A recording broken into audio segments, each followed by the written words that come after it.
আসলে রাজনীতি যারা করে তাদের সব কিছুই রাজনীতি। এই যে দেখেন, বেগম খালেদা জিয়া ইন্তেকাল করেছেন, সারা জীবন তিনি রাজনীতি করেছেন সেই ৮২ সাল থেকে। তার বয়স ৪৫ সালে, ৩৭-৩৬ বছর বয়সে রাজনীতিতে এসেছেন। তার মৃত্যু, এই যে এত সম্মান, এত মানুষের আগমন, কান্না, মন খারাপ করা, সারা পৃথিবী থেকে মানুষ আসা, এটা কিসের ফল? তার কর্মের, রাজনীতির ফল না? সব কিছুই রাজনীতি। তো কেউ এটাকে ব্যবসায় নিয়ে নেয়, ব্যক্তি স্বার্থে নিয়ে নেয়, তিনি এটা নেন নাই। এই কারণে তার এত মহত্ব, তার এতটা সম্মান। আল্লাহর কাছে তিনি কোন প্ল্যাটফর্মে উপস্থিত হবেন সেটা আল্লাহই ভালো জানেন। তবে আমরা অবশ্যই আমাদের ভালোবাসা থেকে, হৃদয় থেকে তার জন্য দোয়া করি। আমি ভাবি যে তিনি মনে হয় যেন আমার কথা ভাবতেন, এতটা আপন লাগে। এই দেশটাই হয়ে উঠেছিল তার পরিবার, এই কারণে এই দেশ ছেড়ে তিনি যান নাই। হাসিনা অনেকবার পালাইছে, কিন্তু খালেদা জিয়া পালান নাই। খালেদা জিয়ার জন্য স্মরণকালের সেরা বিরাট ঘটনা ঘটে গেছে। জামায়াত এখানে কিভাবে বেনিফিশিয়ারি হবে বা কিভাবে লোকসানের সম্মুখীন হবে বলেন তো? তিনটা বিষয় আলোচনা করব। এক, খালেদা জিয়ার জন্য স্মরণকালের সেরা ঘটনা এবং এখান থেকে জামায়াত কিভাবে উপকৃত হবে বা ক্ষতিগ্রস্ত হবে। অন্তর্বর্তী সরকার কিন্তু একটা জরুরি নির্দেশনা দিয়েছে। ওসমান হাদির হত্যার ঘটনা নিয়ে ভালো সুসংবাদ দিয়েছে স্বরাষ্ট্র উপদেষ্টা। আবার এখানে আশার পাশাপাশি শঙ্কা আছে। দেখেন, প্রশাসন যখন আন্তরিক থাকে তখন কত কিছু করতে পারে। তারেক রহমান একদিনের মধ্যেই ভোটার আইডি কার্ড ফিরে পেয়েছেন। আর আমার জানা অনেক মানুষের ভোটার আইডি কার্ড চেঞ্জ করতে ১-২ বছর লেগে গিয়েছে। তাহলে কারোর জন্য একরকম, কারোর জন্য আরেক রকম, এটা কিন্তু সন্দেহজনক। সবাইকে প্রশ্নের মুখে ফেলে দিবে। আপনি ওয়াকার বলেন, আর জাহাঙ্গীর বলেন, আর ইউনুস বলেন, কোনো ডিসক্রিমিনেসি থাকলে, শহীদের রক্তের এই দেশে কোনো ডিসক্রিমিনেসি থাকলে সবাই প্রশ্নের সম্মুখীন পড়ে যাবে। তবে হতাশার চাইতে আশার দিকই বেশি।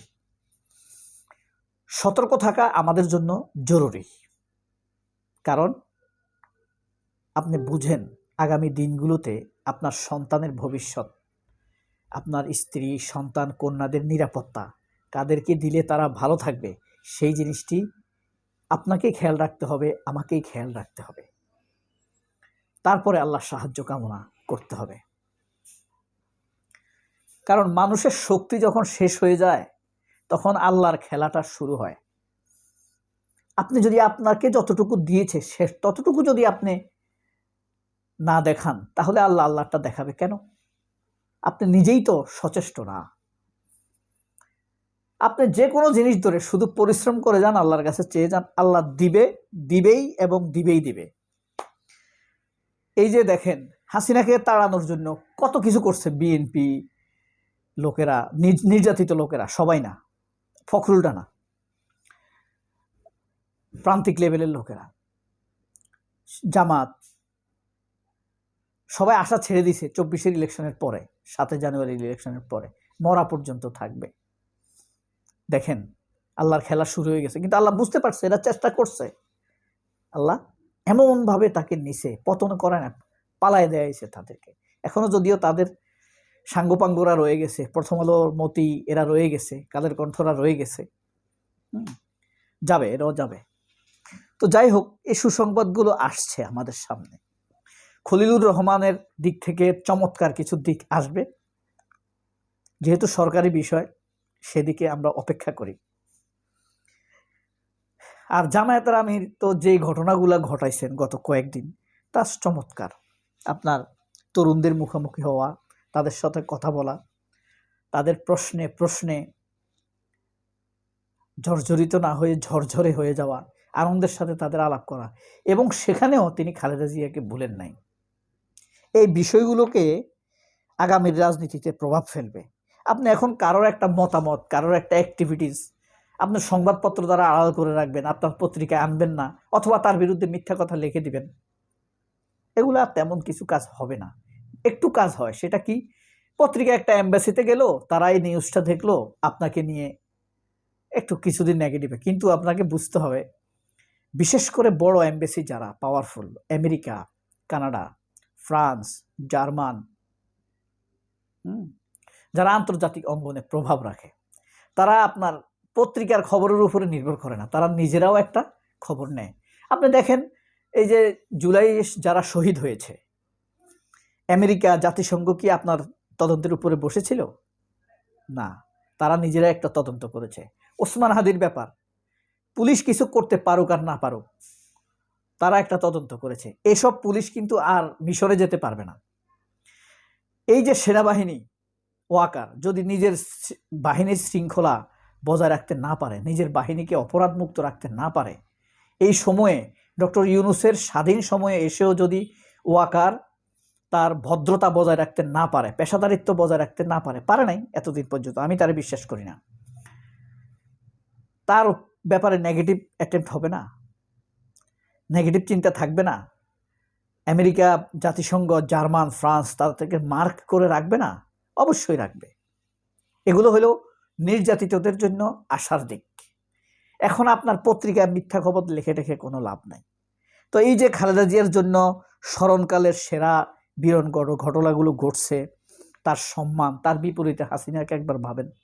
এরপরে অন্তর্বর্তী সরকার যে সুসংবাদগুলো আমাদেরকে দিতে যাচ্ছে, আমরা পেতে যাচ্ছি, সাথে সাথে নিজেদেরকে সতর্ক থাকতে হবে। আগে বলছি, জামায়াতের যে অ্যাটেম্পট, এগুলো আশার দিক, নিরাশার দিকগুলোর ব্যাপারেও আমাদেরকে স্মরণে থাকতে হবে। আমাদের সব কিছু নখদর্পণে রাখতে হবে, ডানে বামে চোখ খোলা রাখতে হবে, কারণ দায়িত্ব তো আমাদেরও আছে। আমরা শুধু টাকার বিনিময়ে আমি একটা ভোট দিয়ে দিলাম, আমি আমার সন্তানের, স্ত্রীর, বাচ্চা কাচ্চার, মা বাবার নিরাপত্তা বিক্রি করে ফেললাম, ভাই বোনের নিরাপত্তা বিক্রি করে ফেললাম। ওভারঅল সব ভেবেই আমাদেরকে ভবিষ্যতের সিদ্ধান্ত নিতে হবে।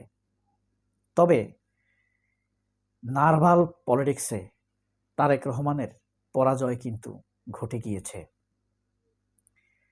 নার্ভাল পলিটিক্সে জামায়াত বেশ আত্মবিশ্বাসী হয়ে উঠেছে, আর জোট করার মাধ্যমে তারেক রহমানকে দারুণভাবে হারিয়ে দিয়েছে ডাক্তার শফিক।